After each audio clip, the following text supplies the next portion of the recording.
Socialism is one of the most misunderstood words in American politics. Some hear it and think of fairness and shared opportunity. Others hear it and imagine tyranny, shortages, or control. But the truth is that socialism, in its original sense, was never about destroying freedom. It was about expanding it, especially for those who never had a fair shot to begin with. To understand socialism, we have to go back to where it came from. In the 1800s, as the Industrial Revolution transformed society, millions of people worked long hours in factories owned by a small class of wealthy industrialists. Children worked, wages were low, and working conditions were quite brutal.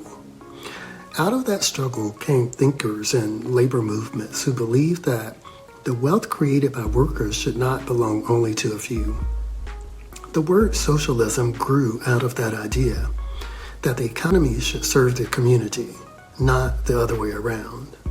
In simple terms, socialism argues that certain essential parts of life, things like healthcare, education, transportation, and housing, should be accessible to everyone, not limited to those who can afford them. It's not about eliminating capitalism. It's about putting guardrails around it so that greed doesn't destroy opportunity. In many democracies around the world, that's exactly what happened. Countries like Sweden, Norway, Germany, and even Canada blend capitalism with strong social programs. These systems are often called social democracies.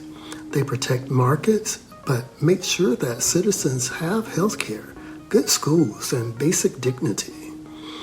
Their economies are still capitalist. They just make capitalism work for more people. In the United States, many of our most beloved programs came from that same philosophy. Social Security, Medicare, public schools, and even public libraries are forms of social programs. They don't destroy freedom, they strengthen it by giving people a foundation from which to live freely. So why is the word socialism treated like a curse word in American politics? Because for decades it's been used as a weapon. During the Cold War, anything that resembled government support was branded as socialist or communist, even when it had nothing to do with communism. Politicians used that fear to attack civil rights, unions, and welfare programs.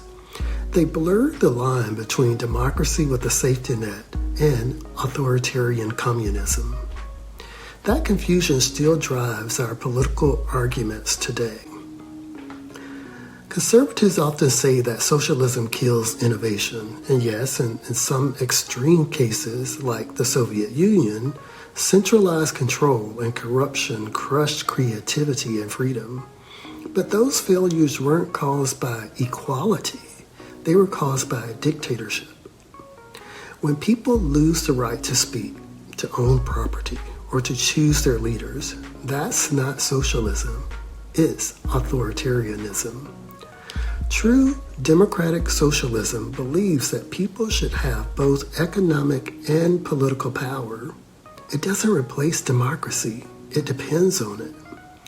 When people say socialism destroys incentive, I ask them, does public schools destroy incentive? Does Medicare? Does the fire department? These are all socialized systems that work precisely because we decided that some things are too important to leave entirely to the market. When we invest in one another, we don't lose freedom, we gain it. Freedom isn't just the right to compete, it's the right to live without fear that a single illness or layoff will ruin your life. As Franklin D. Roosevelt once said during the Great Depression, the only thing we have to fear is fear itself.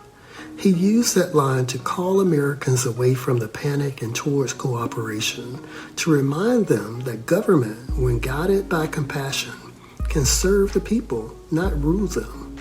That's the difference between socialism as a philosophy of care and authoritarianism as a system of control. In the end, socialism is not about replacing capitalism. It's about humanizing it. It's about asking a simple moral question: should the rules of our economy serve everyone or only those at the top? When we strip away the fear and the propaganda, socialism is simply the belief that no one should be left behind in the richest nation on earth. In that sense, it's not un-American, it's deeply American. Because the idea that everyone deserves a fair shot, that's not socialism, that's democracy. Doing what it was always meant to do, work for all the people.